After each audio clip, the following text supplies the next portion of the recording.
I'm doing a mega episode today to sort of make up for or apologize for the fact that I did not record when I was supposed to and get it up on Friday. So you get a treat of a double-length episode. Logical fallacy for the day is the fallacy of ambiguity, which is using double meanings or ambiguities of language to mislead or represent truth. For example, when the judge asked the defendant why he hadn't paid his parking fines, he said that he shouldn't have to pay them because the sign said, "Fine for parking here." And so he naturally presumed it would be fine to park here. That's ambiguity of language, right? The semantic domain of the word fine means multiple things, and so you can't appeal to one meaning while meaning the other. That's the ambiguity fallacy. Don't do it.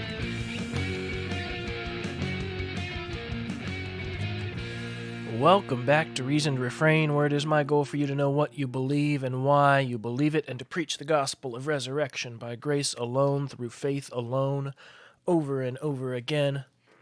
I am your host, Stephen Curto.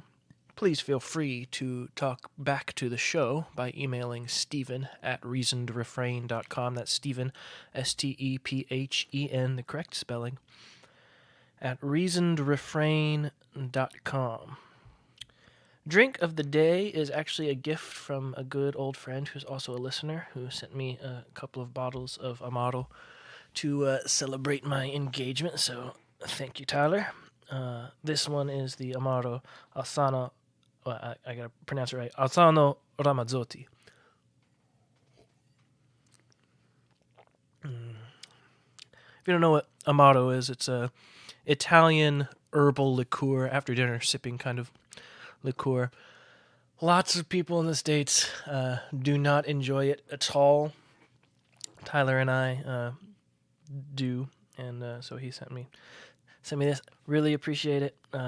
Really great bottle, and enjoying it now. So the show today is a little bit. It's a little bit strange. Obviously, uploading at a different time than usual. My schedule this week was a little bit weird. Finding time to podcast has been a little difficult. And tonight I'm just sitting up late, can't sleep, and thought, you know what, I'll just turn on the microphone because I've got all this stuff to talk about that I've just been waiting for a time to turn on the microphone, and the only roommate in the house is on the other end of the house asleep, and I'm not going to bother him, so a little bit strange. So if I sound more tired or something sounds off or different, that's why. We are going to get into the meat segment to begin the show. So yeah, let's go to the meat segment. The meat segment. Yes, we eat something's flesh. I want meat. For the meat segment today, we are doing something a little bit different. Both of the topics in the meat segment today are really springboarded from something that went on in the world. News stories that sort of made me think, I want to talk about this. And it made me think of something more important, more deeper. And both of them made me go, is this really a meat segment thing, or is this a 3 favorite news stories thing, or what? And one of the pieces of feedback I get about the show a lot is basically, why do you do these news stories all the time? That's my least favorite part. I like when you're talking about the Bible and the theology and stuff, and that's like really good, but the news stories are just like blah. And why don't you just make the podcast about theology? And the reason is that theology matters. Theology and the Bible get played out in life, and culture is an expression of your theology. What people do, what the news of the day is an expression of their belief, their worldview. And what happens in the world should be evaluated from a biblical lens. And so what I'm trying to do when I evaluate news stories, when I talk about the news of the day and give my thoughts on those sorts of things, is I'm trying to what's the right word? Backtrack. To identify what the theological underpinning is, the truth claim that drives that particular action. and hopefully have a little bit of fun along the way and have a little bit of Schadenfreude laughing at people's misfortune. Um, so the first one that made me think of this, that did this for me was all the stuff going on in Cuba, right? There were massive protests that went on in Cuba, and they were waving American flags because the American flag is a symbol of freedom worldwide, and they were shouting slogans like freedom, and the United States government, didn't really recognize the philosophical underpinnings and the theology that goes into some sort of a demonstration like that. When a communist regime has oppressed and starved the people in a nation to the point that they take to the streets, willing to die for a particular outcome, and they blame communism, and our government can't even say the word. And so Jen Psaki's response in asked in the White House brief. I'll just play the clip, and then I'll tell you what it made me think of, and we will be going to the Bible, and it won't really be related to communism at all, so stay with me if you're one of those ones who's just like, okay, but trust me. So this was the clip in the White House brief. Yeah. Do you think that people are leaving Cuba because they don't like communism? I think we've been pretty clear that we think people are leaving Cuba, or not leaving Cuba, or protesting in the streets as well because they are opposed to the oppression, to the mismanagement of the government in the country. And we certainly support their right to protest. We support their efforts to speak out against. All right. Do you think that people are leaving Cuba because of communism? Is a very, very direct question, right? We'll play it again. Listen to the words of the question, and then try and take note of what particular word is missing from Jen Psaki's answer. Play it again. But you tell me. Sure, yeah. Do you think that people are leaving Cuba because they don't like communism? Do you think people are leaving Cuba because they don't like communism? Now, here's the answer that she gives. I think we've been pretty clear that we think people are leaving Cuba, or not leaving Cuba, or protesting in the streets as well because they are opposed to the oppression, to the mismanagement of the government in the country. And because they are opposed to the oppression, this mismanagement of the country, government of the country. Okay, maybe she's going to get around to saying it. We certainly support their right to protest. We support their efforts to speak out against their treatment in Cuba. I will say separately, an important question is also what happens when people are seeking protection, or what happens when they are. And then she goes on about something else. Did you notice what word was missing? The question was, do you think they're leaving because they don't like communism? And the answer was, I think that they don't like the oppression. Well, wait a second. But do you think they don't like communism? I think that the mismanagement is what's bringing them out into the streets. Okay, well, properly understood. I think we're saying the same thing. But why aren't you just saying what I'm saying? Because your definitions matter. Because definitions of words matter. Words have meaning. Words mean things, surprisingly. What this made me think of, related to the Bible, that I decided to take a second, or a big chunk of the meat segment on, is John chapter 21. So this is completely, the tenuous connection is the fact that Jen Psaki can't just answer the question that was asked with the word that was used. Now, that's a whole nother thing that I think is very important. I think communism is very, very evil and should be condemned, and is a representation of the idea that theft is a good thing and that your labor is not your own, and that the stewardship the stewardship of things that actually is a stewardship from God, communism says is a stewardship from your fellow man and from the government, thus, as always, replacing God with man. That aside, what this made me think of is one of those fun little nitpicky things that doesn't matter a whole lot. It's one of those fun theological discussion sort of things. And so it's John chapter 21, after the resurrection, and Jesus comes and finds the disciples fishing, and then they sit down and have some fish. And so John 21, verse 15, it's the Simon Peter, do you love me? This is the first time Jesus has seen Peter after the resurrection. The first time Jesus has seen Peter since Peter's denial of him, right? Peter denies him 3 times, and then the rooster crows, and he's sad. And so here's the passage. John chapter 21, verse 15. I'm reading from the NASB. So when they had finished breakfast, Jesus said to Simon Peter, Simon, son of John, do you love me more than these? And he said to him, Yes, Lord, you know that I love you. And he said to him, Tend my lambs. He said to him again a second time, Simon, son of John, do you love me? He said to him, Yes, Lord, you know that I love you. And he said to him, Shepherd my sheep. He said to him a third time, Simon, son of John, do you love me? Peter was grieved because he said to him the third time, Do you love me? And he said to him, Lord, you know all things. You know that I love you. And Jesus said to him, Tend my sheep. All right. Read that in English, and you go, okay. He says it 3 times. The obvious thing to notice is, ask the question 3 times, do you love me? And Simon Peter denied him 3 times. So it's like this parallel, right, of 3 denials, 3 redemption opportunities, three times of fixing healing the wound, so to speak.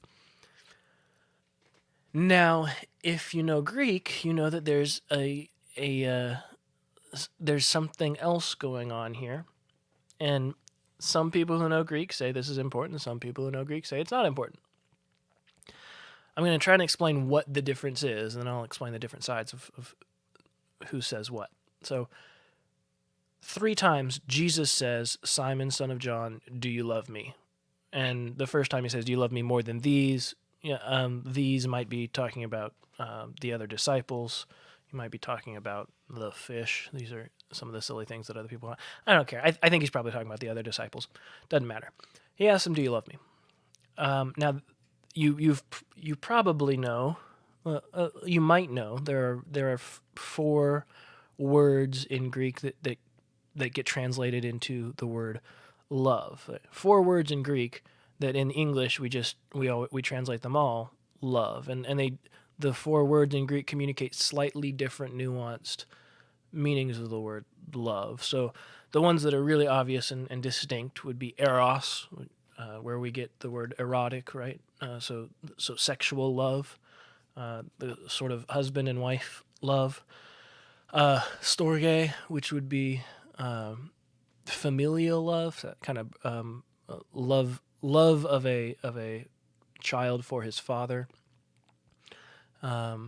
or that sort of bond that's like, even if you don't like somebody, you love them because they're part of your family. That kind of love, that's storge. There's 2 others, philos, which means love in the very kind of plain Jane, bland, normal, very broad sense, love, and it can sometimes communicate something more like eros. It can sometimes communicate something more like friendship. Can be brother to brother, or familial sort of relationships. It's a lot more of a catch-all word, philos. It was the root word for Philadelphia, right? Philos means love. Adelphos means brother, and so the city of brotherly love is Philadelphia. The 4th word, agape, love, meaning quite often it summarizes unconditional love, or the highest form of love, or the love that God has for man. And I think that there's some if you're trying to rank the 2, I mean, just looking at the definition, which one is the purer, more closer to like the unconditional, you've harmed me and I forgive you kind of love, agape is that one, whereas philos is a little bit, usually it's a step down, just a little bit. Agape is usually used in context more talking about a deeper kind of love than philos, but both can be used somewhat interchangeably. Both people erroneously sometimes say agape is the kind of love that God has for man. That's the pure, unconditional God love. And there are plenty of times in the scriptures where it says that God loves man, and it uses the word philos, right? Or phileo, the verb, or agapao, the verb. So it's a little bit wrong to say agape is the unconditional love that God has for man. It's the highest form of love, and philos is this other one. Throughout John, you can kind of see this synonymous use, and times where you would expect agape to be used, philos is used. Times when you expect philos to be used, agape is used. And so throughout John, the argument goes these words are basically interchangeable. There's no real difference in the meaning, and so. When you get to John 21, one argument goes one direction because of that reality. So, that is your backdrop for your Greek words. Remember, philos, generally speaking, the second tier love, more broad brotherly love, plain Jane love, agape, more high level, purer love, generally speaking. But in the book of John, particularly, kind of used interchangeably. So, in the 3 times that Jesus says to Peter, Simon, son of John, do you love me?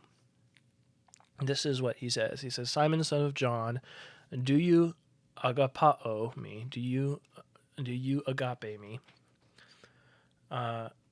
Second time, Simon, son of John, do you agape me? I'm using the noun. It's actually the verb agapao. And then the third time he says, Simon, son of John, do you philos me? It's philes.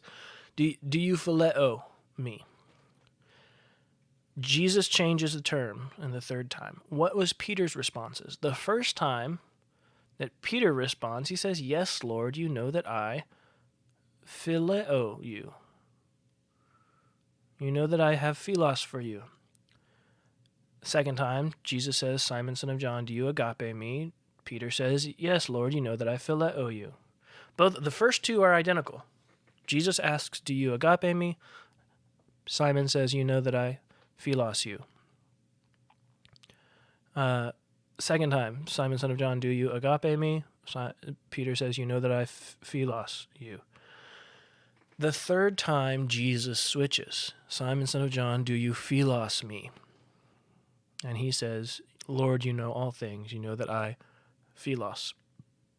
You know that I philo you. You know that I love you according to philos.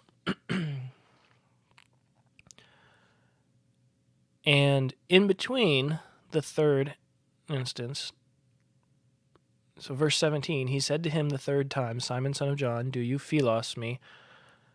Peter was grieved because he said to him the third time, do you philos me? And he said to him, Lord, you know all things. You know that I philos you. Now, here are the two camps. The first camp says the two words are interchangeable. Two words mean exactly the same thing. There's no nuance in meaning here, because they're virtually interchangeable all throughout the book of John. And so the only deeper meaning to draw out of this passage is the fact that he repeats it 3 times, thus mirroring the 3 rejections, or the 3 denials that Peter had earlier. So it's this message of redemption. The reason Peter is grieved the third time is because he's asked him a third time, and it clicks for him that just like he denied him 3 times, he's asked him 3 times if he loved him. And that's how that group goes.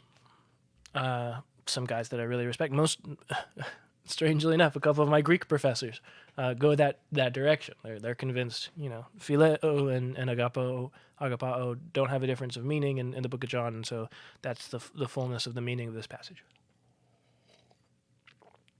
I go the other way. I go with the view that says there is a little something more going on here. That while, yes, agape and philos are used virtually interchangeably in the book of John, when you're having a conversation with somebody and they change the terms right away in a yes or no question, that should perk up your ears and go, wait a second, why is he saying it like that? When you ask Jen Psaki, do you think that they don't like communism, and she says they don't like the oppression. Okay, they're virtual synonyms, right? Communism and oppression are basically the same thing, but why aren't you saying communism, Jen? Same thing here. When Jesus says, Simon, son of John, do you agapao me? And Peter says, yes, Lord, you know I phileo you. I think no, whether those words mean exactly the same thing or not, whether or not they're virtual synonyms, identical synonyms, there's still a change of word, right?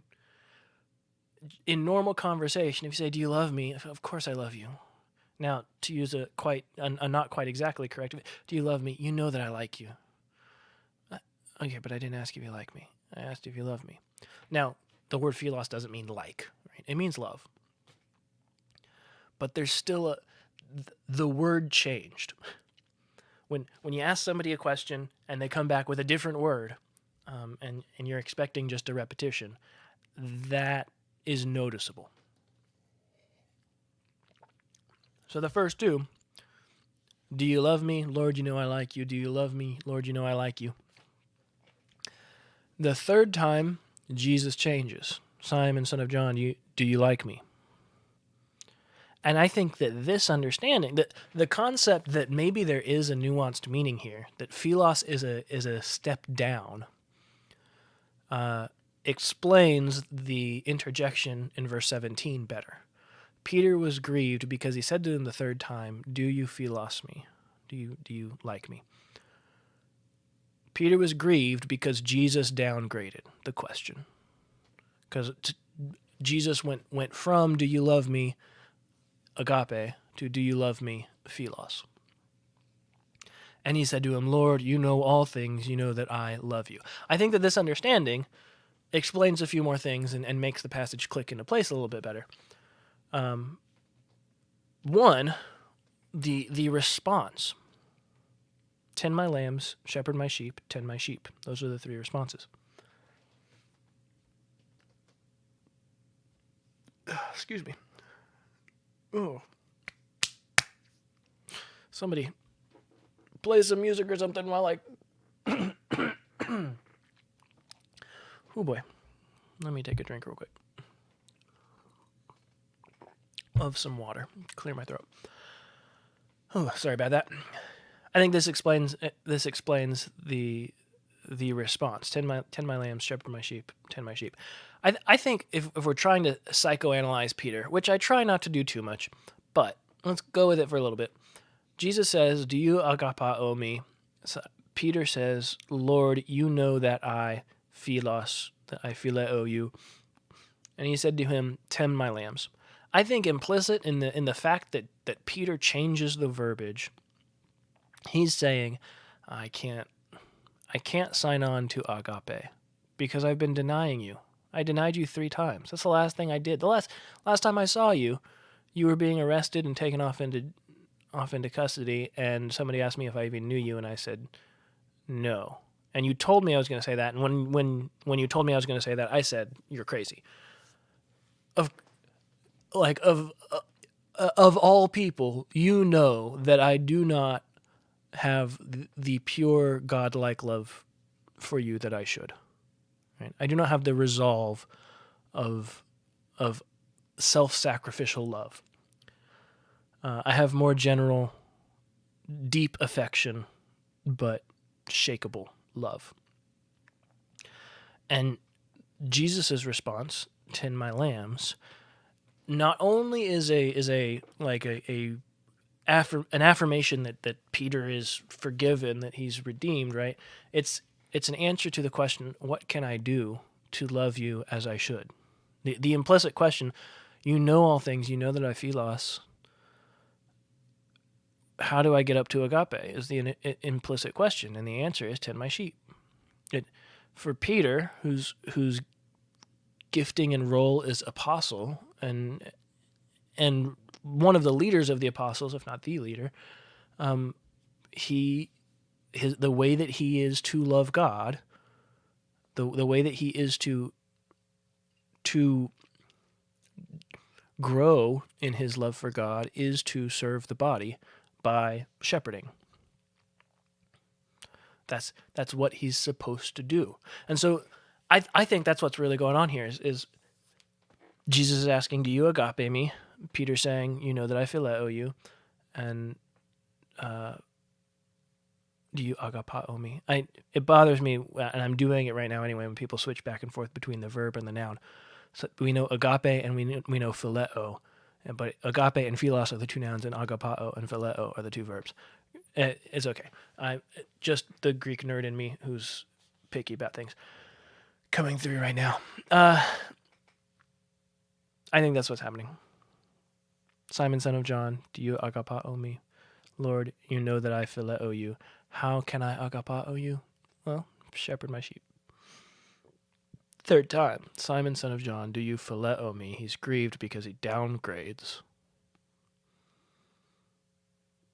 And he says to him, Lord, you know all things. You know that I phileo you. And the final reassurance, to grow your love, tend my sheep. That's the first part of Three Favorite News Stories, or not Three Favorite News Stories, meat segment. Second, culturally significant meat segment that is less Bible focused, but is very important, and I'm going to do a deep dive on doing some exegesis of song lyrics. A song that went viral over the last couple of weeks. There's the San Francisco Gay Men's Chorus wrote and produced a song that went viral. The song is titled "Will Convert Your Children." And a lot of people have been sharing it. A lot of people have been talking about it and commenting on, can you believe that they wrote this? I think that this video is actually the perfect example of why I spend so much time going over news stories and talking about language and talking about words and their definitions and how definitions change and why why I spend so much time talking about the culture and nitpicking language.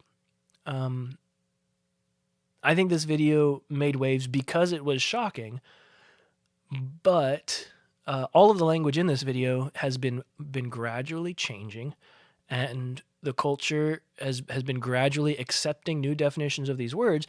And these words, if you just accept them according to their cultural definitions, not according to their actual coherent definitions, then the message itself is internally coherent. But we're going to look at it in relation to reality. We're going to look at the words that they said, and for one, look at some logical fallacies about why what they're saying makes no sense. But on top of that, how are they using language? How are they using these words incorrectly to make a point? And how, hopefully, by doing so, you'll learn how to do this for yourself. You will recognize and you will hear. You gotta listen for these little changes. The way that we use words is important. So what I'm going to do is play through the entire video once. It's about 4 or 5 minutes. They actually, this group, after they received so much backlash, they took it down for a little bit and tried to play the victim. And then they put it back up saying, you know what, we're not a victim, we're proud. And we'll leave their responses aside. I went ahead and downloaded this video because I was like, oh, this isn't going to stay up for very long. So I downloaded it as soon as I saw it. So this is the song that was making the rounds. Where I'm going to play the whole thing, which a lot of people haven't been doing. They've just been playing like the initial verse. We're gonna go through all of the lyrics, and we're gonna talk about why the language that they're using is so important, and specifically some key definitions of words. So here is the very shocking, viral song, "We'll Convert Your Children." Obviously, I don't endorse this song. We'll go on. Here it is. As we celebrate Pride and the progress we've made over these past years, there's still work to be done. So to those of you out there who are still working against equal rights, we have a message for you. You think we're sinful? You fight against our rights. You say we all lead lives you can't respect. But you're just frightened. You think that we'll corrupt your kids if our agenda goes unchecked. Funny, just this once, you're correct. We'll convert your children. Happens bit by bit, quietly and subtly, and you will barely notice it. You can keep them from disco, warn about San Francisco. Make him wear pleated pants, we don't care. We'll convert your children. We'll make them tolerant and fair. At first, I didn't get why you'd be so scared of us turning your children into accepting, caring people, but I see now why you'd have a problem with that. Just like you worried, they'll change their group of friends. You won't approve of where they go at night to protests. Oh, and you'll be disgusted when they start finding things online that you've kept far from their sight. Like information. Guess what? You'll still be alright. We'll convert your children, yes we will. Reaching one and all, there's really no escaping it. Cause even grandma likes RuPaul. And the world's getting kinder. Gen Z's gayer than Grindr. Learn to love, learn to vogue, face your fate. We'll convert your children. Someone's gotta teach them not to hate. We're coming for them. We're coming for your children. We're coming for them. We're coming for your children. We're coming for them. Your children will care about fairness and justice for others. Your children will work to convert all their sisters and brothers. Then soon we're almost certain your kids will start converting you. The gay agenda is coming home. The gay agenda is here. But you don't have to worry. Because there's nothing wrong with standing by our side. Get on board in a hurry. Because the world always needs a bit more pride. No, you don't have to worry. Because there's nothing wrong with standing by our side. Get on board in a hurry. Because the world always needs a bit more pride. Come on, try a little pride. We'll convert your children. Then we'll turn to you, giving up the fear inside is freeing like you never knew. Go and see San Francisco. Go and turn up that disco. You'll forget you were ever upset. We'll convert your children and make an ally of you yet. We'll make an ally of you yet. We'll make an ally of you yet.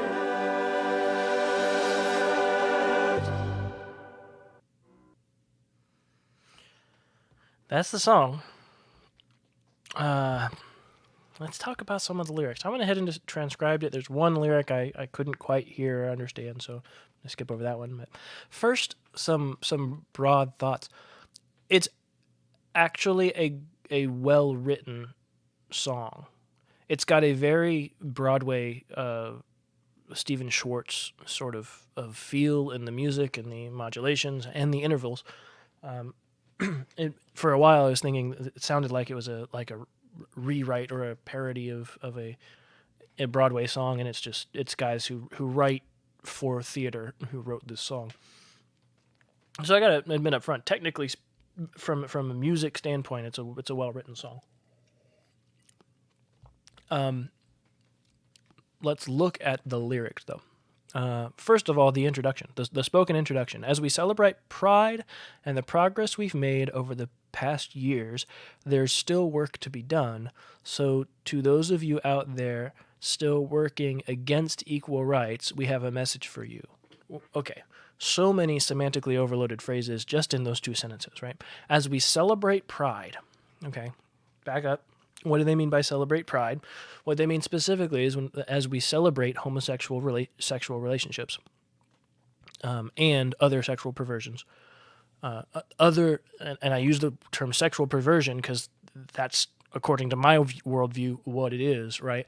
If you don't like the term sexual perversion, let's just say sexual acts that are outside of the norm that has been accepted as moral sexual relations for the last 6,000 years at least.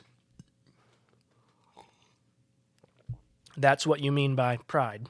As we celebrate pride, which I've talked already on the show about the fact that celebrating pride, the chief sin, is in itself interesting. And the progress we've made over these past years, there's still work to be done. Okay, what progress and towards what end are you progressing?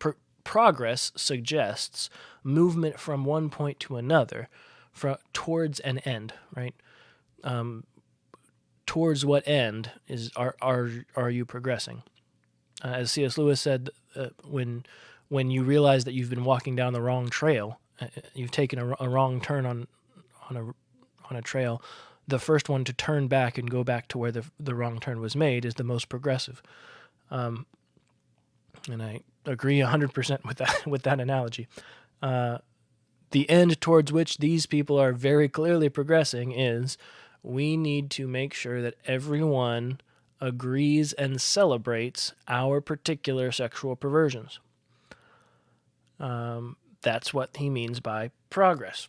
Progress that we've made over these past years, there's still work to be done. What does he mean by work? Well, the song goes on to explain.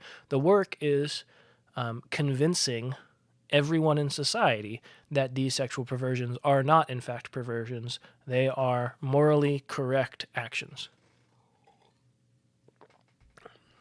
So, second sentence. we're 2 sentences in. So, to those of you out there still working against equal rights, we have a message for you. Now, who he's talking to are people who oppose, as the song says, the gay agenda.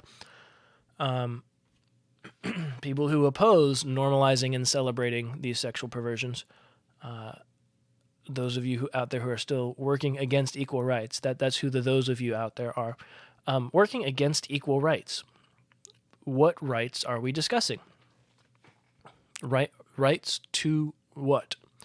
The rights guaranteed in the Constitution and Declaration of Independence.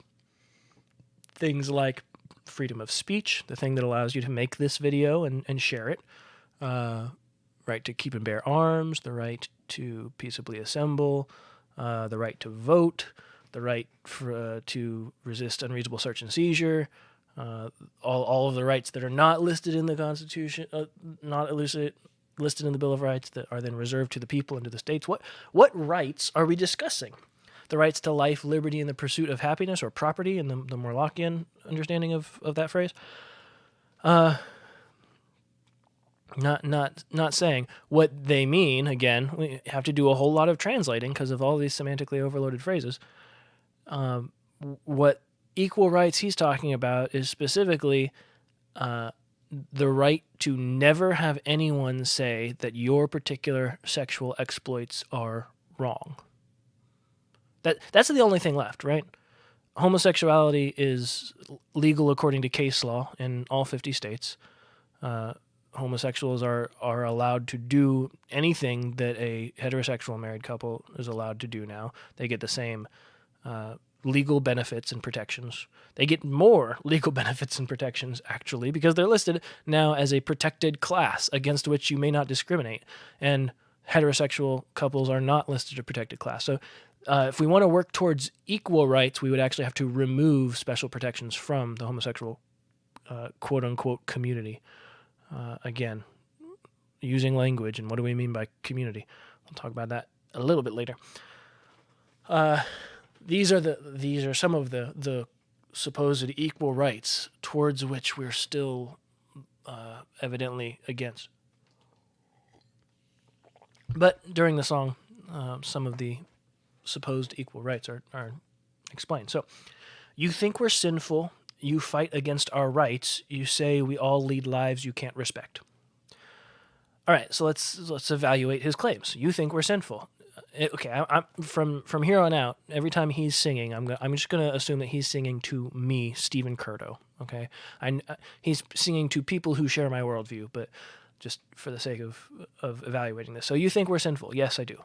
I think that all are sinful. I think all people have sinned and fallen short of the glory of God. In particular, I think that one of your sins is acting on your lusts in a homosexual fashion, which is a particularly abominable sin for which you should repent.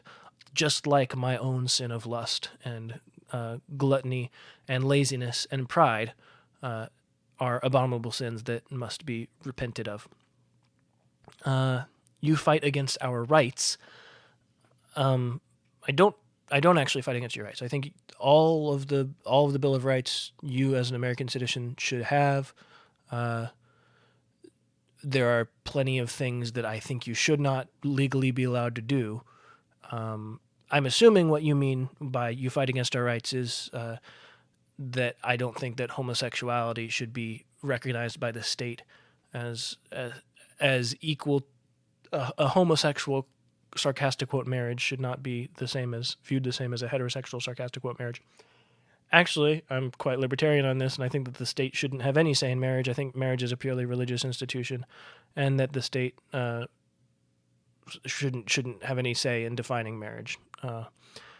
So if that's what you mean by you fight against our rights, you're wrong. I'd be totally happy if there was a state designation called a civil union, where people who are living in unmarried heterosexual couples living in sexual relationships and sharing a house and trying to experience the benefits of domestic life. Sure, they can receive the same benefits through a civil union as a married heterosexual couple, as a homosexual couple who is, again, living, sharing expenses, et cetera, et cetera. So more libertarian on this. You say we all lead lives you can't respect. That's probably accurate. I do not respect homosexual lifestyles, whether supposedly committed monogamous homosexual lifestyles or what the singers of this song do, which is, many anonymous sexual partners, all of them, going to the club and just having an orgy. Yeah, don't respect that. But you're just frightened. You think that we'll corrupt your kids if our agenda goes unchecked. Okay, so from here on out, we're just going to pretend like I have kids. So since we're doing the you is Stephen Curto. You're just frightened. You think that we'll corrupt your kids if our agenda goes unchecked. Funny, just this once, you're correct. Okay, this is one of the key phrases in the song. You're just frightened. I'm not frightened. God is sovereign over all evil that has ever occurred, and if the evil of corrupting my children occurs, he's still sovereign over that. I will fight to the death to keep that from happening, but I'm not frightened of it. My faith in the sovereignty and providence of God overrules a lot of those things. You think that we'll corrupt your kids if our agenda goes unchecked? Absolutely, yes. I think that you will corrupt my kids and plenty of others if your agenda goes unchecked, which is why I do everything I can to check your agenda. Funny, just this once, you're correct. Okay, you agree. Great. We'll convert your children. Okay, here's why this is important. Notice what the singers said was, funny, just this once, you're correct. You think that we'll corrupt your kids. Now, corrupt is a moral term. Right? Corruption suggests conversion towards an evil away from the good. Corruption always talks about a degradation of something's quality, either a moral corruption or a physical corruption. We're talking about something moving from good to evil. That's what I think is going to happen. You said that's correct. Your words, not mine. Words mean things. And then you had to change it. And I wonder if I would not be surprised at all if in the writing of this song, the first draft of this was "will corrupt your children." Happens bit by bit, will corrupt your children. And then they realized, that's a little bit too on the nose. So we'll keep the word corrupt in that initial verse, but we'll switch it to convert. Because convert is a religious term. People convert all the time from one thing to another. Sometimes it's from good to bad, but most of the time, particularly the Christian religious community, uses the word convert to talk about something good, right? Converting from death to life, converting from non-Christian to Christian. And so we're just going to use their language against them. But you left in corrupt in the verse. that switch was interesting to me, if nothing else. I really do. I would not be surprised at all if the initial draft was, "Will corrupt your children." Happens bit by bit. Quietly and subtly, and you will barely notice it. Whew. Yeah, about that. This isn't very quiet and subtle. You're literally singing a song about it in Broadway style, which is very big and brassy. So quietly and subtly, maybe not so much. Maybe you need to go back to that, because as the response that you got from this video evidences, quietly and subtly was working a lot better for you, which is exactly what they did. They backtracked. You can keep them from disco, warn about San Francisco, make them wear pleated pants, we don't care. We'll convert your children. Okay, pause there. Going to San Francisco, listening to disco, and not wearing pleated pants, obviously are meant to mock and scorn. But it's an important recognition of how is homosexuality being painted, and what is homosexuality. The lifestyle that these people are promoting is rampant, unprotected sex with many partners. I say unprotected as if that completely disregarding the design for sex in a monogamous loving relationship. And I'm going to use some graphic terms here. So literally sodomizing one another, literally what's the kind but shocking and clear way to communicate what I'm talking about? Violating one another's rectums. That's the thing that we're talking about. Completely disregarding God's design for sex and for disposing of human waste, and causing literal physical bodily damage by your actions. This is the thing that we're talking about. We're not talking about Broadway. We're not talking about disco or San Francisco, the city. We're talking about some very serious, harmful things when we're talking about male homosexuality.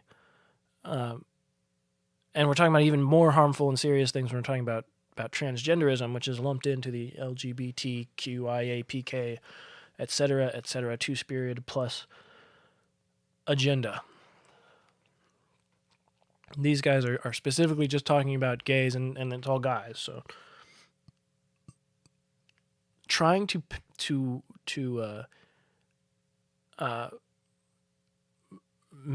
soften and make rosy and clean up what is a very they say in this song, gross lifestyle, very damaging lifestyle, very damaging act, very wrong and sinful act. That's what we're trying to keep them from. So you can keep them from disco, warn about San Francisco, make them wear pleated pants, we don't care, we'll convert your children. Here's the line, we'll make them tolerant and fair. Please define those terms. Tolerant means letting someone do what they want to do and laissez-faire, live and let live, leave someone to their own devices. Quite libertarian. Tolerating something does not mean celebrating it, and it does not mean converting to it, right? You tolerate my Christianity, it means you don't kill me, and you don't try to convert me out of it. If what you want is tolerance, you already have it. Very much by and large, we tolerate you, homosexuals.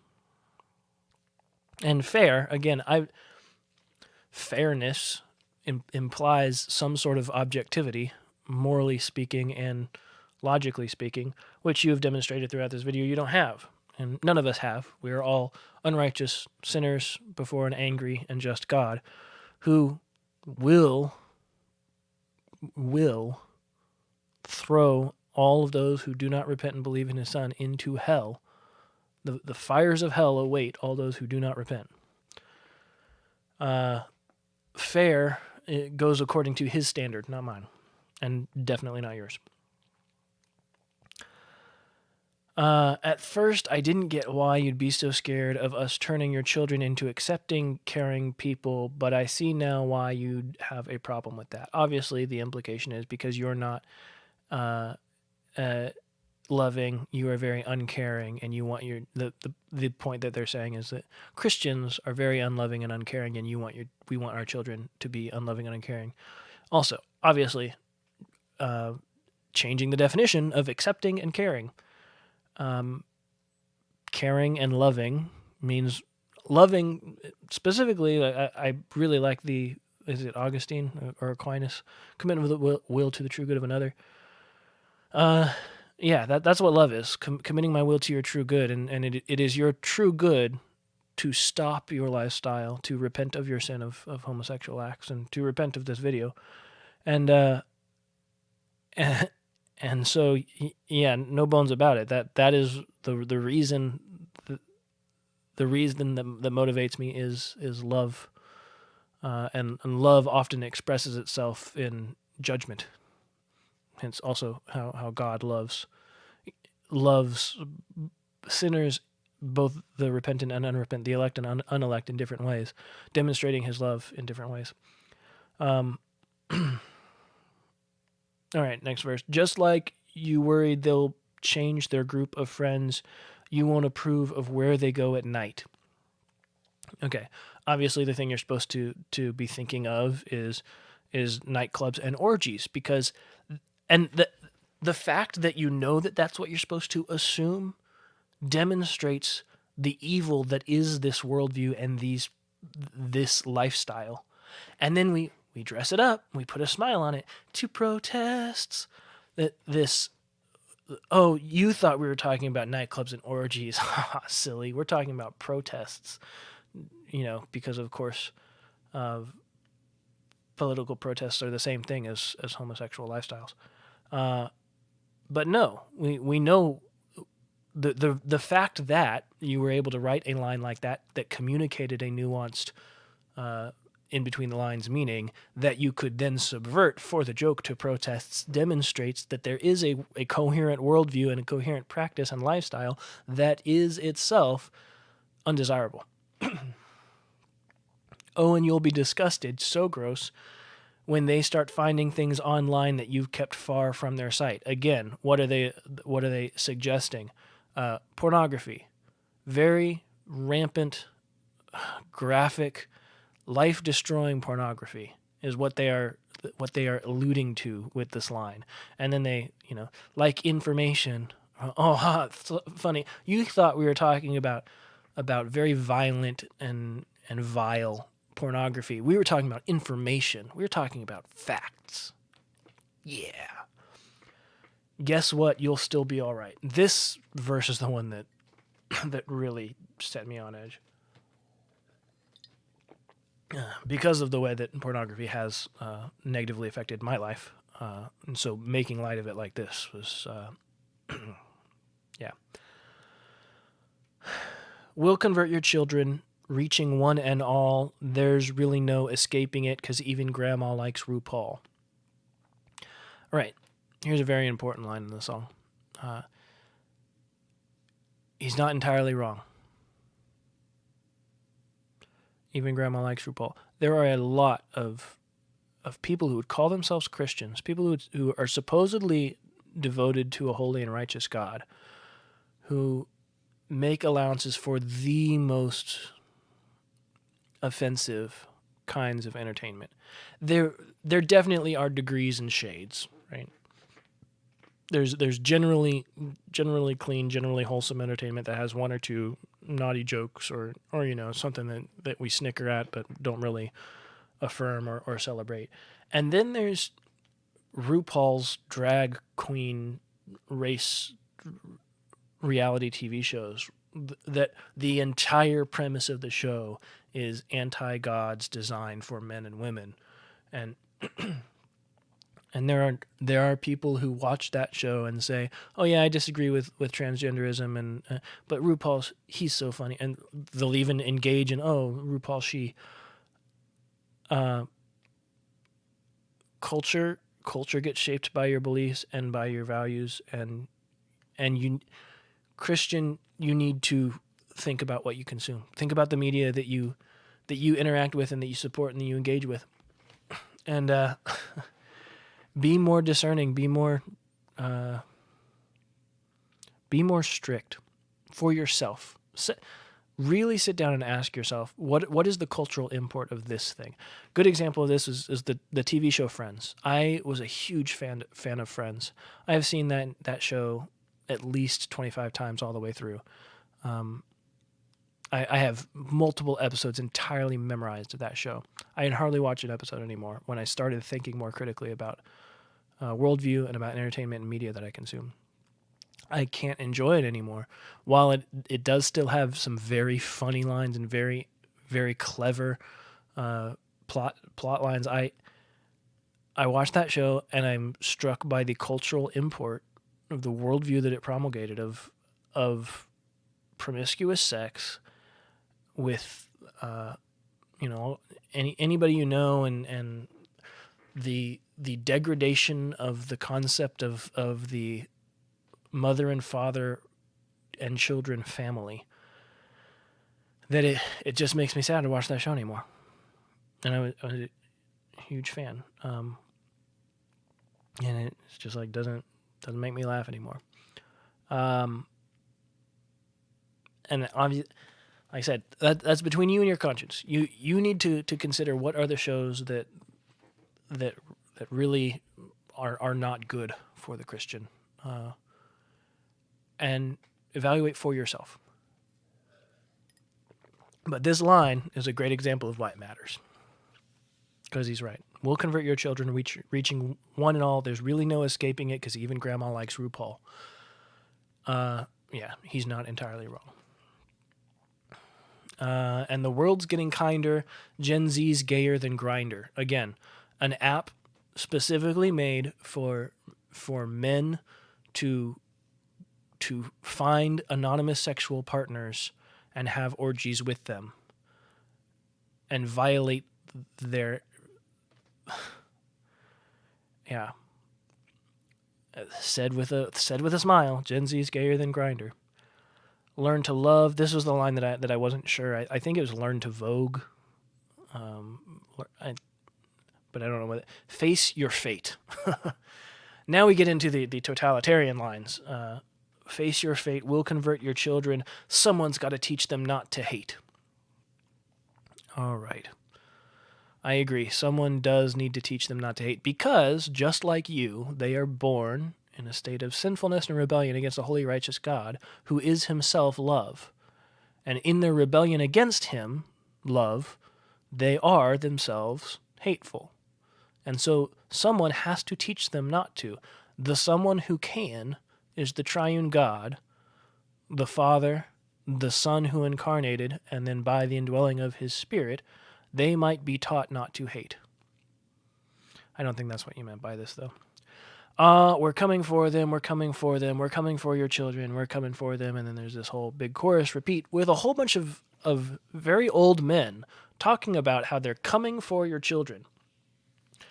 Again, I do actually think that on the part of the... Somebody pointed this out to me on this song, and thankfully I didn't think of it myself, but I think he's right. I think that there is a crude and disgusting pun here. We're coming for your children. I'll let you figure it out. I would not be surprised at all if the writers of this song intentionally are trying to prime the pumps for the pedophilic agenda. And I will let you interpret that yourself. Your children will care about fairness and justice for others. Your children will work to convert all their sisters and brothers. Nice little communist language there. Then soon, we're almost certain your kids will start converting you. The gay agenda is coming home. The gay agenda is here. You can almost hear the Soviet national anthem swelling in the background. But you don't have to worry. because there's nothing wrong with standing by our side. Get on board in a hurry because the world always needs a bit more pride. Repeated. You don't have to worry because there's nothing wrong with standing by our side. There is a lot wrong with standing by your side. When you don't have a definition of right and wrong, this is where you end up. Right and wrong is those who have power and force, culturally speaking. Get on board in a hurry. There is the implicit threat there. This is the Godfather letting you know that there's a contract that you need to sign. Get on board in a hurry, or you might end up with a horse's head in your bed the next morning. I'm making them offer. They're making us an offer we can't refuse. Get on board in a hurry. Because the world always needs a bit more of the core of all sins, pride. Gonna pass. Come on, try a little pride. That's the next line in the song. Again, I've tried it. It is an enticing and addicting drug, and it is the death of humanity. We'll convert your children, then we'll turn to you. Giving up the fear inside is freeing like you never knew. And then Winston learned to love Big Brother. If you've never read George Orwell's 1984, you definitely should. It is one of my favorite books. The spoiler alert, if you haven't read it, close your ears for the next couple of seconds. Winston gets converted by the end of it. He does learn to love Big Brother. That's what they are hoping. They are hoping to bring about George Orwell's 1984 right here and right now. Go and see San Francisco. Go and turn up that disco. You'll forget you were ever upset. Just stuff down that conscience of yours and drown it out with disco music and orgies and sex, just like we do. This is what I found the most interesting of the lines. I had different reactions to many different lines, so I wanted to go through the whole thing. Go and see San Francisco. Go and turn up that disco. You'll forget you were ever upset. The homosexual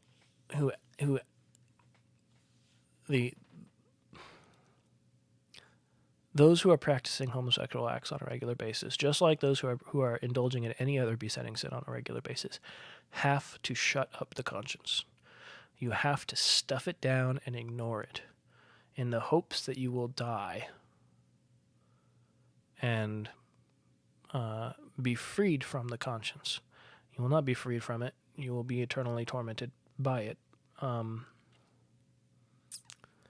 But that's the only hope that they have to give you, is fall in line with our agenda, and you can forget what righteousness is. That's the pitch. We'll convert your children and make an ally of you yet. Just stop fighting. It's Invasion of the Body Snatchers, right? Just fall asleep.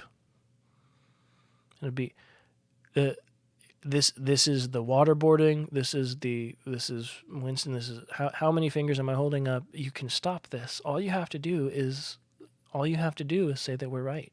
All you have to do is celebrate. All you have to do is affirm the evil. 2 + 2 is 5, Winston. 2 + 2 is 5. Learn to love Big Brother. Like I said, they released a we're the victims here. You wrote and produced an original song with hundreds of men in a choir, specifically saying, we're coming for your children, we're coming for them, we're coming for your children. We'll corrupt your kids if our agenda goes unchecked, and you're the victim. Yeah. Not buying it.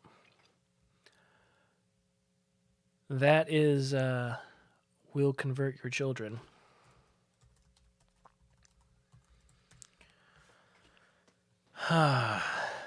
Pray for our culture, and maybe, make some decisions based on your own conscience about what you engage with in our culture.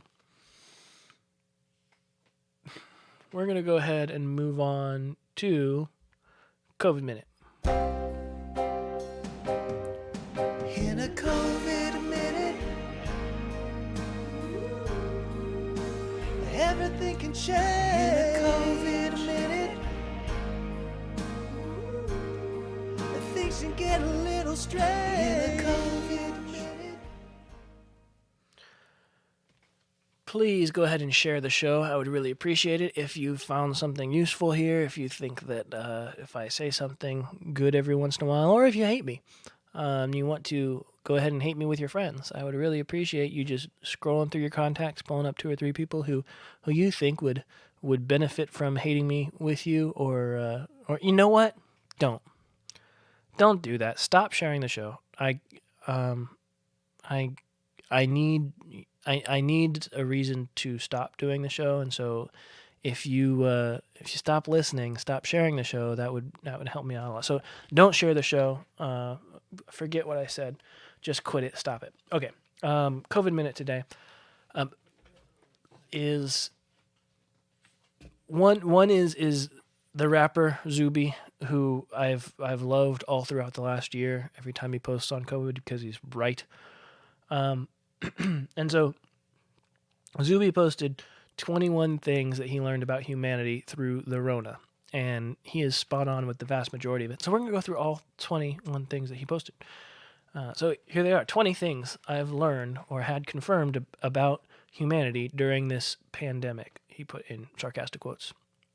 Number 1, most people would rather be in the majority than be right. Oh, starting out strong. He is correct. Most people would rather be in the majority than be right. I.e. bandwagon fallacy. Most people would rather join the bandwagon than follow truth. Because, truth is a man named Christ, and most people don't follow him. 2, at least 20% of the population has strong authoritarian tendencies which will emerge under the right conditions. Yeah, again, spot on. The response to COVID, particularly on the popular cultural level, was surprising. The authoritarian tendencies, the concept that other people have a right to determine how you, individual, live your life. Not just have a right to suggest to you what is right and wrong or how you should live your life, but will use the state to enforce their view of how you should live your life upon you. Number 3, fear of death is only rivaled by the fear of social disapproval. The latter could be stronger. I think he's probably right about this. Maybe a little bit overstated, but Number 4, propaganda is just as effective in the modern day as it was 100 years ago. Access to limitless information has not made the average person any wiser. Preach. So true. Many have observed it. We now have devices that connect us to all of the world's knowledge throughout history at the click of a button. And the propaganda machine went a-whirring, and people by and large went for a hook, line, and sinker. Hook, line, and sinker. Number 5, anything and everything can and will be politicized by the media, government, and those who trust them. Correct. Number 6, many politicians and large corporations will gladly sacrifice human lives if it is conducive to their political and financial aspirations. We kind of already knew this. This was already well established. It just became more so in COVID. One that I think he mentions a little bit later, but along these same lines, many politicians and corporations will gladly use the sacrifice, the threat of the sacrifice of human lives, if it is conducive to their political and financial aspirations. I would also agree. Number 7, most people believe the government acts in the best interest of the people, even many who are vocal critics of the government. Again, agree. This was something that was surprising to me about Ben Shapiro. The first time I had major disagreements with Ben Shapiro on like core things was through COVID and his vaccine proponency. I don't have to agree with everything that everybody says, and even the people that I generally like, I agree with about 80% of the time. And Ben's percentage dropped a little bit throughout COVID. Number 8, once they've made up their mind, most people would rather would rather commit to being wrong than admit they were wrong. This, I mean, I fully agree that I am this way as well. And again, he's right. Humans can be trained and conditioned quickly and relatively easily to significantly alter their behaviors for better or worse. Boy, was that a shocking revelation. The ease with which people were just like, oh yeah, I'll shut down my business. Oh yeah, I'll wear whatever you tell me to, even though I really don't want to, just because you say so. Very surprising to me. Number 10, when sufficiently frightened, most people not only accept authoritarianism, but demand it. Agree. Number 11, people who are dismissed as conspiracy theorists are often well-researched and simply ahead of the mainstream narrative. Again, something that I learned throughout this whole thing. Throughout the COVID response, I learned to not be as dismissive to my anti-vax friends as I had been in the past. I still don't agree with them on most vaccines up to and until COVID, and we still disagree on a lot of things. But at least they are willing to question, right? And I give them props for that, if nothing else. Number 12, most people value safety and security more than freedom and liberty, even if said safety is merely an illusion. That's what I've been harping on the most. You already know that I agree with number 12. Number 13, hedonic adaptation occurs in both directions, and once inertia sets in, it is difficult to get people back to normal. Agreed. Number 14, a significant percent of people thoroughly enjoy being subjugated. Again, agreed. Everyone is enslaved to either God or to sin. And when you do not have God, then you have to look for things to which you will be enslaved. And the government is a great replacement for God in the short term. Number 15, the science, in quotes, has evolved into a secular pseudo-religion for millions of people in the West. This religion has little to do with science itself. Again, agreed. Science means knowledge, that which is observed in the physical realm, observable, testable, repeatable. None of that is what people mean by science anymore. Number 16, most people care more about looking like they are doing the right thing rather than actually doing the right thing. Oh, very good. Very insightful. And I agree 100%. Most people care more about looking like they're doing the right thing than actually doing the right thing. This was one of the early conversations I had with my girlfriend at the time was about, I would much rather people think that I'm being unloving than to actually be unloving by donning a mask in certain scenarios. But number 17, politics, the media, science, and the healthcare industries are all corrupt to varying degrees. Scientists and doctors can be bought as easily as politicians. Agreed. Number 18, if you make people comfortable enough, they will not revolt. You can keep millions docile as you strip their rights by giving them money, food, and entertainment. Again, sadly, agree. Number 19, modern people are overly complacent and lack vigilance when it comes to defending their own freedoms from government overreach. Again, agree. Number 20, it is easier to fool a person than to convince them that they have been fooled. Agree. And bonus thought number 21, most people are fairly compassionate and have good intentions. This is good. As a result, most people deeply struggle to understand that some people, including our leaders, can have malicious or perverse intentions, and this is bad. Again, spot on. Agree. 100%. Great thread by Zuby. Very, very much something that needs to be shared and repeated as often as possible.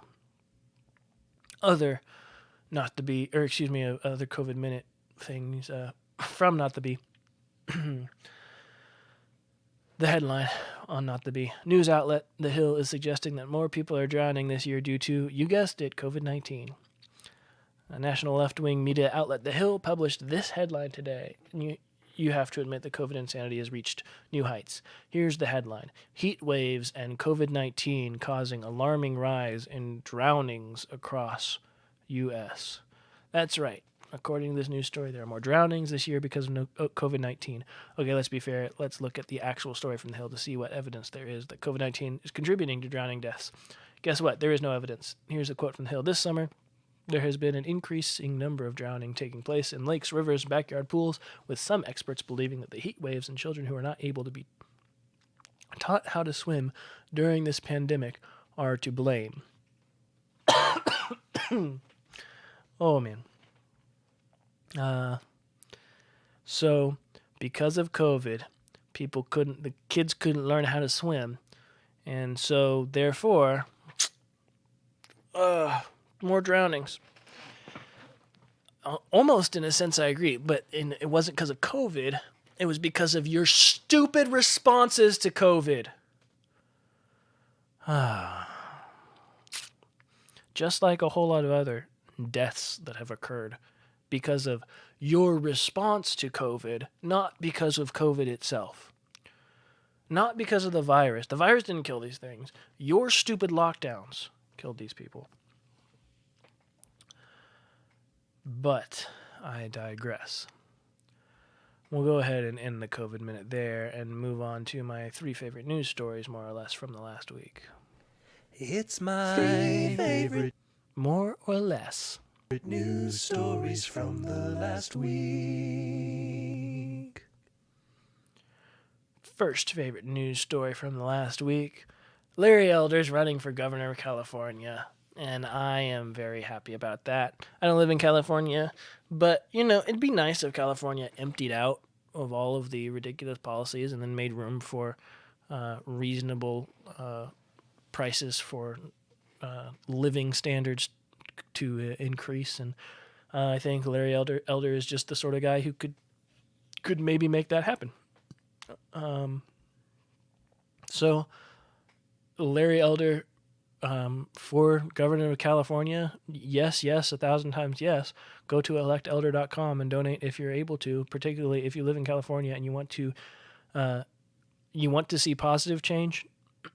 You want to have the facts, and you want to recall Gavin Newsom and replace him with somebody who will clean up the city and make it a livable, clean up the state and make it a livable state again. Electelder.com. Second favorite news story has to do with Kamala. This was a fun little interview that Kamala had. See if you can spot where I'll disagree with her. Just listen to the questions and answers. And maybe you've probably heard of this already, but here it goes. Is agreeing to voter ID one of those compromises that you'd support?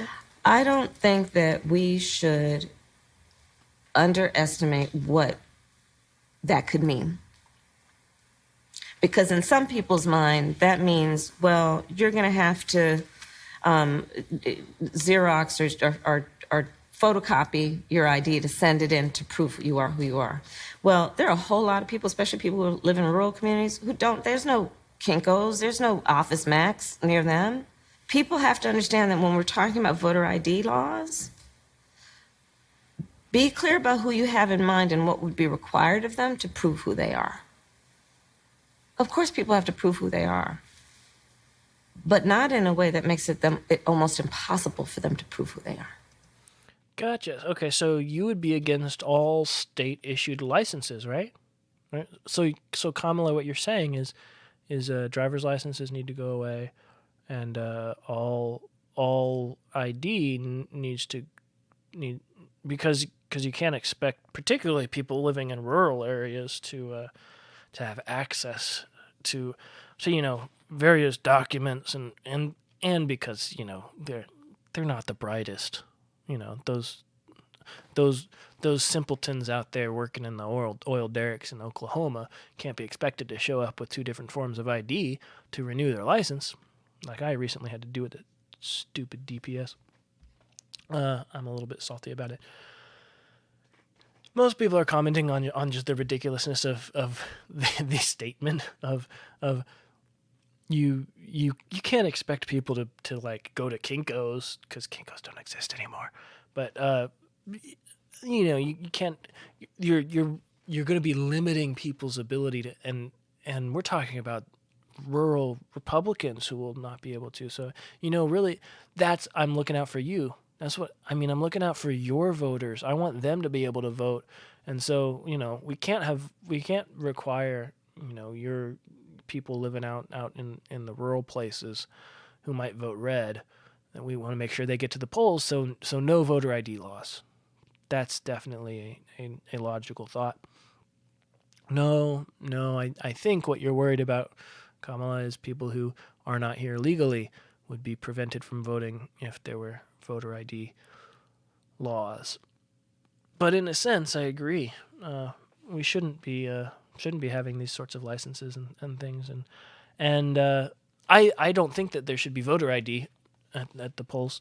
I think that there should be voter competency tests that one has to take. And you should have to demonstrate a level of proficiency of understanding of how our system of government works, that it's a republic, not a democracy, that you can accurately describe the job of the president as it's laid out in the Constitution, and the job of the legislature, and the job of the judicial branch. I think these are things that you should have to do before you're allowed to vote. I think it should be much harder to vote. And obviously, I think you should only be allowed to vote once. So some sort of means of ensuring that when you cast your vote, you only do it once. But yeah, absolutely. I'm all for restricting the polls and limiting voter turnout and voter access. Agree entirely with that criticism of my viewpoint. Don't even make any bones about it.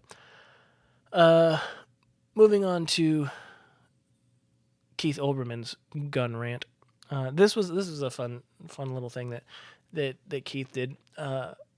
I considered making this a let's count all the logical fallacies segment, but there was really only one issue. It wasn't really a logical fallacy, so we didn't go for it. But here's Keith talking about guns. Whether or not you meant to watch baseball's All-Star game, and who am I to judge you, remember that Saturday night police uncovered a stash of 16 long guns, body armor, and 1,000 rounds of ammunition in a Denver hotel room near where the game was to be played. And then the FBI said they had no reason to believe this was connected to the All-Star game, and a lot of people relaxed and took this as good news, as if it's somehow okay that 4 people had stashed long guns, ammo, and body armor for any purpose other than shooting up the All-Star game like it was Las Vegas 2017, as if that's the way it's supposed to be. A whole bunch of people. So what? Police recovered a whole bunch of guns in a Denver hotel room, and the police said, don't see any reason why this is related to the All-Star game. And people said, oh, okay, cool, and went on with their lives. And Keith Olbermann is very upset about it. They said that was okay, that there would be any other reason why someone would have all of these guns. Well, yeah, there's a lot of other reasons why someone would have all of these guns. Transporting them from one place to another, stopping off in a hotel room after having purchased all of them for the sake of defending themselves against an oppressive government. Yeah. People are allowed to have all kinds of guns, and I believe people should be allowed to have any kind of gun that the government is allowed to have. Totally okay. Yeah. Once they do something to harm another with it, then they should be held accountable for those actions. Until they do, yeah, free to do own whatever guns they want. So your bluster is for show, as is Keith Olbermann's entire life. But he continues. As if anybody should have 1,000 rounds of ammo and body armor, and they could then ask their Denver hotel for a room with a balcony for whatever reason. So think about the All-Star game. Think about the Denver weapons stash a block away, which was either an interrupted All-Star game mass shooting or an interrupted non-All-Star game mass shooting, and consider again the holy Second Amendment to... It was either an interrupted All-Star game mass shooting or a non-interrupted non-All-Star game mass shooting. That's technically not correct, logically speaking. Either it was an let me hear how he says it again, see if that's correct. Let's hear it. All-Star game. Think about the Denver weapons stash a block away, which was either an interrupted All-Star game mass shooting. Okay, it was either an interrupted all-star game mass shooting. The correct logical dichotomy that you should form according to the law of non-contradiction and the law of excluded middle would be not an interrupted all-star game mass shooting, right? So that covers the entire gambit, right?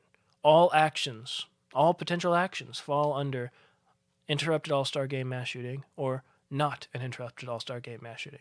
Now, the second category is a whole lot bigger, but that would be a proper logical setup. What does he actually say?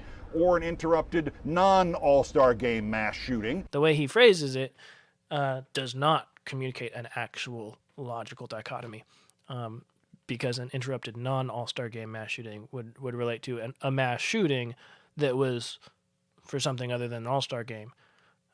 And there's plenty of other things that it could have been. An interrupted guy who has a lot of guns and owns a lot of guns because he's allowed to, and this is America. An interrupted guy who's going on a hunting trip with his friends. An interrupted guy who is forming a well-regulated militia. Interrupted family who all possess firearms and lots of ammo. There's a lot of other things. All of those that I just listed would fall under the category of not an interrupted all-star game mass shooting. They would not all fall under the category that Keith just laid out. So there's your logical fallacy. But we'll continue. And consider again the holy Second Amendment to the Constitution and ask yourself this question. Okay, I'm considering the holy Second Amendment of the Constitution. Let's bring it up and read it word for word. Make sure we get it right. Second Amendment. Let's see. Constitution.congress.gov. So coming from the official website of the Constitution itself. Second Amendment, a well-regulated militia, comma, being necessary to the security of a free state, comma, the right of the people to keep and bear arms shall not be infringed. Okay, that's the Second Amendment. So what it's saying is having a militia that is well-practiced, regulated, since it's necessary to the security of a free state, meaning protecting the freedom of a state, the right of the people to keep and bear arms shall not be infringed. Keep and bear arms meaning have, own, and use. Arms meaning firearms, right, weapons, shall not be infringed. Shall not be infringed meaning nothing will ever touch it or limit it in any way. Hence why I think you should be allowed to own any gun that the government owns. Okay, that's what the Second Amendment is. Let's hear it. Why doesn't the Second Amendment have the word own in it? What? Why doesn't the Second Amendment have the word own? Well, I mean, okay, it doesn't have the word own in it. Why doesn't it have the word gun in it either? Okay, it's got arms. Why didn't it have the word use guns in it? Well, because this was written in 1780 something was when the Bill of Rights was written, right? So, I mean, it doesn't have the word own in it because it doesn't have a lot of words in it. It has the words keep and bear. Well, maybe he's going to make sense of this ridiculous statement. Why does it not say the right to own guns or a synonym for own? Why does it? It does use a synonym for own. That's what keep is. Literally what you just said you wanted to see in it is in it. I'm thinking of that the guy with the ramen saying, and it's right there, the peaceably assemble. It's in the First Amendment, Mr. Como. Yeah, why doesn't it have any synonym for own? Right there in the Second Amendment, Mr. Olbermann. Just say, a well-regulated militia being necessary to the security of a free state, the right of the people to keep and bear arms shall not be infringed. Keep and bear, not own. Do you know English? Keep doesn't mean own. Yes, it does. Bear doesn't mean own. Okay, bear doesn't. Yeah, bear means like carry or use. Keep does mean own. I keep shirts in my closet. I own them. You know. What? Like what? Yet by the same kind of logic that made lots of us breathe sighs of relief because maybe nobody meant to shoot up the fans at the All-Star game, our nation has been covered neck high in this bullshit that the Second Amendment makes gun ownership not only legal but sacrosanct. 103 times the Constitution uses words like ownership, value, purchased, receipts, property, private property, but not once does it do so in the Second Amendment, because the Second Amendment isn't about gun ownership, it's about regulation of state militias. No, it's not about regulation of state militias. It's about a well-regulated militia, meaning a well-practiced militia, right? Regulars, meaning they regularly kept up with their militia. Not a state militia, a militia of the people. That's what a militia is. It's not a state-sponsored army.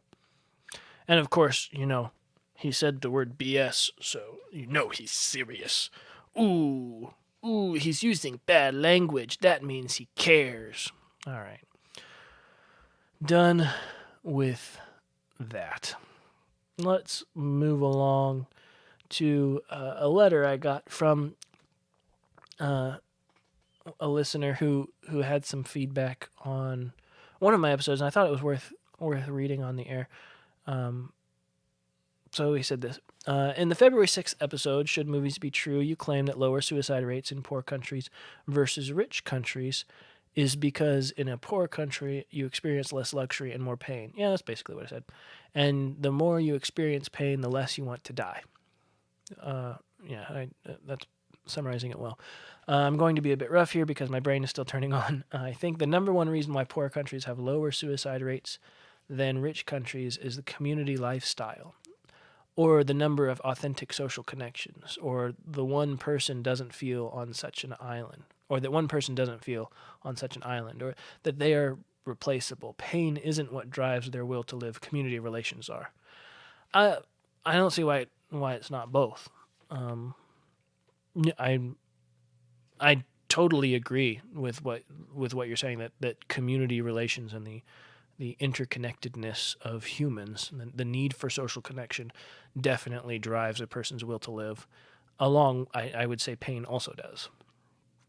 One of the most common causes of suicide and depression are feeling isolated or alone. In the Tanzanian village context that I experienced, that would almost never happen. My friend Shadrach must have seen more than 100 people every day that meant something to him. In America, I go to work in my car alone. He walked to school and would see someone coming the other way and say hi, or because he liked to walk fast, some days we'd catch up to one of the younger kids and we'd interact. And I think that's why lockdowns increased our suicide rates, because it's exacerbated the isolation that already existed. Our luxury drives us apart. I have more money than any of my Tanzanian friends, but they lived happier lives. I'm rich in a well-insulated home, nice water, diversity of food, drink, and all of those other good things. They are rich in relationships and love. I don't know if I'm making sense. I got to work early and my brain is in a fog. Thanks for the note. I agree with basically everything you said. I totally agree. Our luxury drives us apart. And those in poorer communities, I don't know that I would necessarily connect poor with socially interconnected. You might be able to draw some parallels that when you are poorer, you are not able to live as independent of a life, and therefore the social connection necessarily comes along. But I don't know that that's always the case. I would say that there are some really poor isolated people all throughout Asia and even much of Africa. The undergirded culture is what either values or devalues social interaction and that connection that you're talking about. They are rich in relationships and love. But I totally agree with what you're talking about as far as the effect that isolation drives up the depression and the feelings of suicidality. I definitely would agree with that. I would give it a hearty amen and an addition to what made the lockdowns more of an egregious offense against humans is the fact that they drove people into isolation and apartness.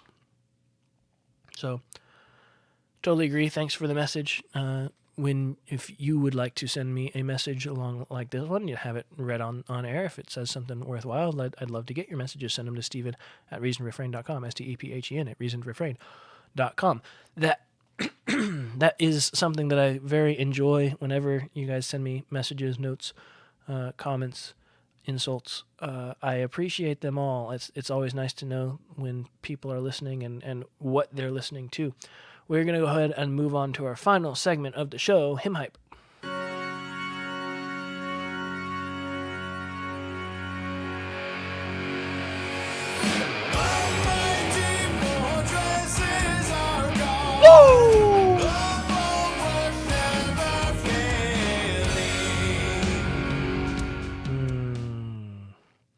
I always get hyped up when I hear that song. Maybe we will have to do a Mighty Fortress at some point. Talk a little Martin Luther. We'll have a much larger hymn hype segment where we're talking about Martin Luther. But for the hymn hype today, we're going to talk about the hymn "Are You Washed in the Blood," written by Elisha Hoffman. And so I'm reading something that was largely taken from a couple of different websites and blog posts about Elisha Hoffman and "Are You Washed in the Blood?" So basically, none of this is my own original work, but I think it's worth knowing this information. So here goes. Elisha Hoffman was born on May 7th, 1839, in Orwisburg, Pennsylvania. He was a Presbyterian minister and composer of over 2,000 hymns and 50 songbooks during his 90 years. His father served as a pastor for over 60 years, and this probably influenced Elisha's decision to enter ministry. After attending public schools in Philadelphia, Elisha went on to study classics at Union Seminary, back before Union was, not a seminary anymore. During the American Civil War, when Hoffman was 24, he enlisted as a private in the Union Army on July 9th, 1863. He served with Company A, 47th Infantry Regiment, Pennsylvania. He was discharged just over a month later on August 14th, 1863. In 1866, at 26, Hoffman married Susan M. Orwig, who was 22 at the time. Hoffman was ordained by the Presbyterian churches in 1873 at the age of 34. 2 years later, in 1876, his wife Susan died, leaving him a single parent of their 3 sons. In early 1879, at the age of 40, Hoffman remarried to Emma, a woman who was 26 years old. He pastored for many years at churches in Ohio, Illinois, and Michigan. Though Elisha did not have any formal training in music, he grew up in a home that was full of sacred song. Singing hymns was a regular part of his family's daily worship and devotion time. From a young age, Elisha demonstrated a natural gift for music, and he developed a deep love of hymns. By age 18, Elisha had composed his first hymn. Unlike many popular hymns, Elisha is the author of both the words and the music of "Are You Washed in the Blood?" Music historian Jacob Hall describes Elisha Hoffman's musical ability in the following manner. When a melody is born in his soul, appropriate words seem to be immediately associated with the melody, or when a conception of his mind crystallizes into a hymn, usually there is present the suggestion of a melody that will give adequate and fitting expression to the mental conception. There are exceptions, but this is the rule which governs him in his musical writings. "Are You Washed in the Blood" first appeared in the 1878 hymnal Spiritual Songs for Gospel Meetings, and the Sunday School, of which Hoffman was a co-editor. This was the only songbook of Hoffman's and the song appeared in. In 1881, Ira Sankey published the song in Sacred Songs and Solos, a very, very famous and popular book of hymns by Ira Sankey. The circumstance of the writing of this particular hymn is unknown, but Hoffman's personal philosophy of hymn writing was well developed. According to Hoffman, a hymn is a lyric poem reverently and devotionally conceived, which is designed to be sung and which expresses the worshiper's attitude towards God or God's purposes in human life. It should be simple and metrical in form, genuinely emotional, poetic and literary in style, spiritual in quality, and in its ideas so direct and so immediately apparent as to unify a congregation while singing it. This clear definition of a hymn feeds into the clarity of ideas in all of Hoffman's hymns. I love that description of what a hymn is, and part of why I love hymns. Since we're doing a mega episode today anyway, I figured we could have a little bit of a longer hymn hype and actually look at the lyrics of Are You Washed in the Blood and talk about, what they're saying and why this is a hymn that has endured. Okay, so the chorus or the refrain on our episode of Reasoned Refrain. Are you washed in the blood, in the soul-cleansing blood of the Lamb? Are your garments spotless? Are they white as snow? Are you washed in the blood of the Lamb? Okay, some Christianese in here, right? Some words that have theological import that the plain literal meaning doesn't quite communicate. Are you washed in the blood? Now, if I'm a non-Christian who doesn't know anything about Christian theology, I'm going, I don't really want to be washed in blood. I'm not really a fan of Stephen King's Carrie. What does this mean? We're talking about the sacrificial system that was instituted by God very early on. The concept of our sin necessitates the death of something, and then that something's death, represented by its blood, its life being poured out in place of what we deserve. And so, you would go up and you would kill an animal, and its blood would pour out, and it's like their life for yours. Somebody else takes the blame, takes the punishment that you deserve.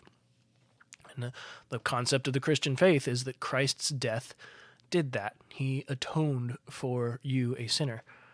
So the question, are you washed in the blood? Are you covered by Christ's blood? The blood of the lamb, right? Again, you would kill a lamb, and specifically at Passover, and the cleansing power of that lamb's blood would bring about your own renewal of would we say renewal of purification? That's not quite it, but the sacrifice was there to point you to the removal of sins that would come by the Christ. Are your garments spotless? Are they white as snow? Are you washed in the blood of the Lamb? There's a contrast, right? When you get washed in blood, they turn red. But when Christ's blood is applied to you, your garments that are now dirty, covered, stained by sin, become spotless. This imagery comes from the Bible. I'm starting to get a little bit of a laryngeal flare, so excuse my coughing. Have you been to Jesus for the cleansing power? Are you washed in the blood of the Lamb? Are you fully trusting in his grace this hour? Are you washed in the blood of the Lamb? Yeah, love that line. Are you fully trusting in his grace this hour? Very clear, right? Resurrection by grace alone, through faith alone, not by works of the law. Are you walking daily by the Savior's side? Are you washed in the blood of the Lamb?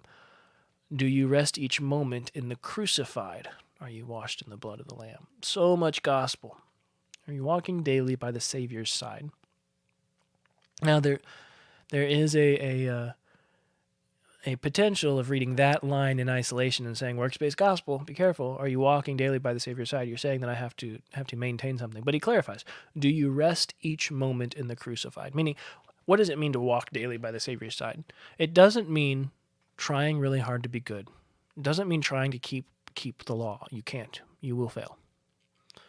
What it means is resting in the finished work of Christ, who has kept the law on your behalf. Do you rest each moment in the crucified Christ? Are you washed in the blood of the Lamb? When the bridegroom cometh, will your robes be white? Are you washed in the blood of the Lamb? Will your soul be ready for the mansions bright? Are you washed in the blood of the Lamb? Again, have you been renewed? Have you been made clean by Christ's death and resurrection? Has his sacrifice been applied to you? Did he die for you? Are you a member of the elect or are you not? Lay aside the garments that are stained with sin and be washed in the blood of the Lamb. There's a fountain flowing for the soul unclean. Oh, be washed in the blood of the Lamb. I love this final stanza that so often gets left out when we're singing this hymn, because all of the earlier ones are questions, right? And the last one is an affirmation. It's a statement. It's an instruction. Okay, am I washed in the blood? I don't know. Am I trusting it? Should I be? What do I do? Lay aside the garments that are stained with sin and be washed in the blood of the Lamb. There's a fountain flowing for the soul unclean. Oh, be washed in the blood of the Lamb. It changes from question to statement, to call to action. Believe. Trust in Christ alone for salvation, not your own works. Don't try to earn God's favor. Rest in the favor that Christ has earned. Just believe. Thank the Lord that he would be willing to spare you, a sinner. Fall on your face in awe of his marvelous, marvelous grace for you, a rebel, that he would forgive your sins, all because of the sacrifice of his Son. Be washed in the blood of the Lamb, my friend. We are going to go ahead and end it there. Please do share the show. Please let others... No, don't share the show. Cut it out. Don't do that. Yeah, I need people to stop growing this podcast because then I have to keep doing it, and that's a little bit of a drain on my schedule. So don't share the show, and don't send me emails because I hate getting emails.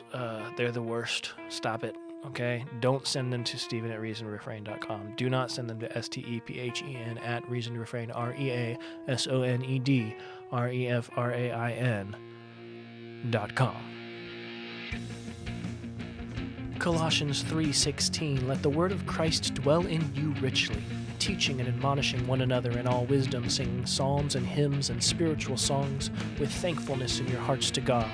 You'll hear me next time unless Jesus comes back before then. Reasoned Refrain is written and produced by Stephen Curto. The views and opinions expressed in this episode are my own and should not be taken as reflective of any institutions with which I am associated. Theme song written and performed by J.J. Anderson and Stephen Curto, mastered by J.J. Anderson. Reasoned Refrain is the property of Stephen Curto, all rights reserved.